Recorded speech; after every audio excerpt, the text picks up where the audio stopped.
early on, lose a few players. How proud of you of that effort to not only get back in the game, but come back and run over the top of a pretty desperate Swan side? Yep, it was one of our great wins today, I reckon, as a group. If you look back over what's happened over the last 2 weeks, we had an interrupted preparation for this game, obviously with the cyclone threat up in Brisbane. We lose Charlie before the game. Sam Day's dad passes away, and those two boys have been practicing in the forward line all summer, and then suddenly 2 or 3 days out, they're not there. We lose Kai Lohman early in the game. Starcevic towards the end of the third quarter, I think it was, or the last quarter. I can't remember.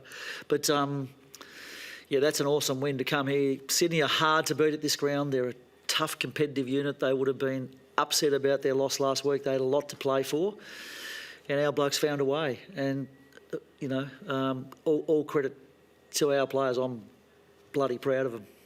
Do you know what the sort of casualty toll is in terms of the blokes? I think you had 2 possible concussions and then Lohman as well.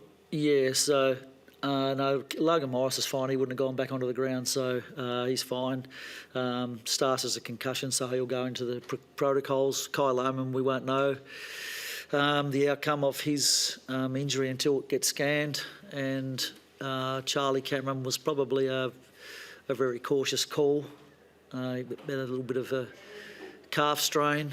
He was pretty keen to play, Charlie, because he's played a lot of games in a row and it broke his streak. But when you're playing in round 1 and there's a lot of games to go, you don't sort of take a risk on that. So, on top of that, we lost Link McCarthy during the week too with his knee. So there was a lot of forces that felt working against us today, but we found a way, and I'm bloody proud of the group, as I said. We're pretty pleased with Levi Ashcroft's contribution as well, first game. Yes, yeah, very good. I mean, it's a hot game to come in and play your first game. He contributed really well. He'll learn a lot from that opportunity. It's not a surprise that he went well, but it's good that he did. So he helped us win the game. At what point did you sort of sense that the tide was starting to turn? Obviously, Zach Bailey kicked a few big goals in that second. Where was it for you? Zach was awesome in that period of time. I thought early in the game we overhandballed, and it was a little bit to do with Sydney pressure, but I think we invited our pressure. We're usually a team that has a lot more kicks than we do handballs, and if you have a look at the stats from quarter time onwards, we actually got our act together and started to get a few uncontested marks and didn't overuse handball. If we're under pressure, we kicked the ball forward, and I think that really helped us. That was the major thing that we talked about at quarter time, and I think we did that a lot better after quarter time, particularly in the third quarter. Is more the sort of prototype of game that we like to play, and that was our best quarter. You're obviously starting life without Joe Danaher now. What do you make of the forward setup? Keys in particular, and I guess are you looking for that spread of goal kickers like Zach was able to provide? Yeah, it was a little bit hard because we've worked all summer with Sam Day up forward, and of course his dad passed away this week, which was terrible news, so he couldn't play, and then Charlie couldn't play, so suddenly, and it all happened in the last 2 or 3 days, so we didn't really have a chance to practice without those guys in there, so we were winging it a little bit. But if you look at it, we had 26 shots from 51 entries. That's pretty good return when you're scoring 50% of the time. So there's no doubt some things that we could tidy up.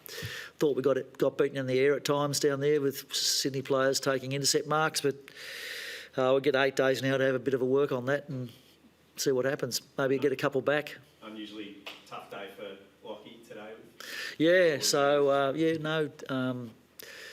they did a good job with him. Jordan played a good game, but I thought Lockie did a lot of team things that helped us win. I mean, he's more interested in that than anything else, and just happy that we got the win. And you look at it and you go, well, we came to Sydney, they threw everything at us, they took Lockie Neal out of the game. We didn't take as many uncontested marks as we usually do, but we still found a way. So I'm pretty happy with the group. Apologies if you've already been asked this, Chris, but can you give us an update on the injured guys and particularly stuff? I'll send you the audio. Cheers. Do you want me to do that, or can he send you the order? That's all right, no worries. Just in terms of, obviously the preparation of having last week postponed, what did that sort of do to the group and leading into this game in terms of the mindset, preparation, all that sort of stuff? Well, it's hard to know, but it would have been better to play an AFL team last week than A's versus B's scratch match on a Wednesday morning. It wasn't ideal, but it was the best we could do under the circumstances, and I'm so glad we got to play that game, actually, because without playing that game, it would have been even worse. So it's not ideal, but, I thought we pretty much got better as the game went on today. We looked really scratchy in the first quarter, I thought, made a lot of mistakes. As I said, overused the ball. I think gradually as we went through the game, we found our groove. So the hit out will be good for us. I can't tell you, how much of an effect the interruptions over the last 2 weeks have had, but it probably would have been some sort of influence on performance. Thank you. Thanks, guys. Thanks, Max.